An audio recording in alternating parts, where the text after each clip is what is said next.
रायगडची झुंज, अन्यायावर लेखणीचा वार.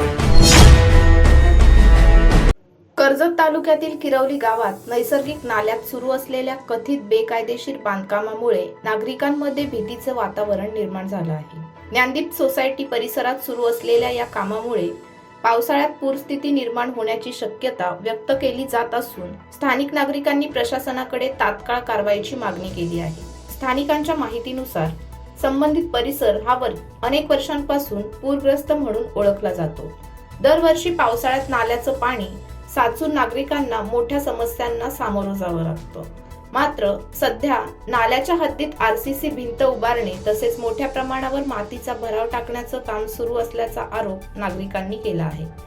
त्यामुळे नाल्याचा नैसर्गिक प्रवाह अडथळीत होऊन भविष्यात गंभीर पूरस्थिती निर्माण होण्याची भीती व्यक्त केली जात आहे. या प्रकरणी नागरिकांनी किरवली ग्रामपंचायतीकडे लेखी तक्रार दाखल केली असून सार्वजनिक बांधकाम विभागालाही निवेदन देण्यात आले आहे. वेव्ह होम्स LLP या विकसकाने कोणतीही वैध परवानगी न घेता नाल्यात अतिक्रमण केल्याचा आरोप स्थानिकांनी केला आहे. तसेच हे Maharashtra regional and town planning act 1966 आणि एन्व्हायरमेंट प्रोटेक्शन ऍक्ट 1986 च्या नियमांचे उल्लंघन असल्याचा दावा करण्यात आला आहे.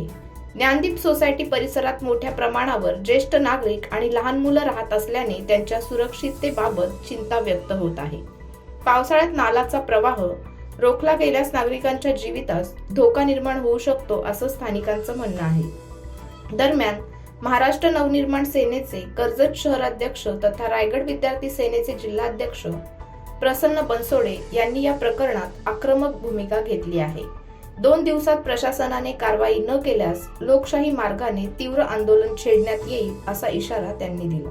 किरवलीतील हे प्रकरण आता केवळ बांधकामापुरतं मर्यादित न राहता नागरिकांच्या सुरक्षिततेचा आणि पर्यावरण संरक्षणाचा गंभीर प्रश्न बनला असून प्रशासन यावर किती तातडीनं कारवाई करतं याकडे संपूर्ण कर्जत तालुक्याचं लक्ष लागलं आहे.